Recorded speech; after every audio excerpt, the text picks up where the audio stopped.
السلام علیکم ورحمۃ اللہ وبرکاتہ۔ اعوذ باللہ من الشیطان الرجیم، بسم اللہ الرحمن الرحیم۔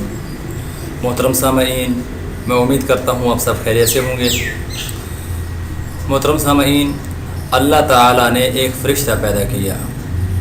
حضور نبی کریم صلی اللہ علیہ وآلہ وسلم نے فرمایا ہے کہ اللہ تعالیٰ نے ایک فرشتہ پیدا کیا جس کا ایک بازو مشرق میں ہے اور دوسرا بازو مغرب میں۔ اس کا سر عرش کے نیچے ہے اور پاؤں ساتویں آسمان تلے زمین پر آباد مخلوق کے برابر۔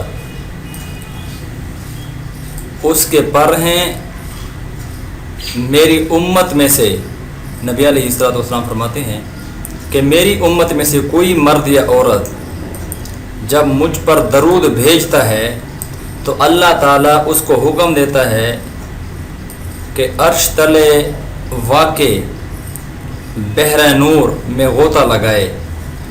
وہ غوطہ زن ہوتا ہے، پھر باہر نکل کر اپنے بازو یعنی پر جھاڑتا ہے تو اس کے پروں میں سے قطرے گرتے ہیں، اور اللہ تعالیٰ ہر قطرہ سے ایک فرشتہ پیدا کرتا ہے جو اس کے لیے قیامت تک دعائے بخشش مانگتا رہتا ہے۔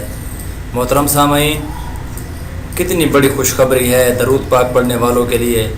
درود پاک میرے محترم اور دوست اپنا وظیفہ بنا لیں، اس کو چلتے پھرتے اٹھتے بیٹھتے پڑھتے رہیں، کوشش کریں باوضو ہوں۔ اللہ تعالیٰ سے دعا ہے کہ اللہ رب العزت ہم سب کا حامی و ناصر ہو۔ میں امید کرتا ہوں کہ آپ اس ویڈیو کو شیئر بھی کریں گے اور زیادہ سے زیادہ اس پر عمل بھی کریں گے۔ اللہ حافظ۔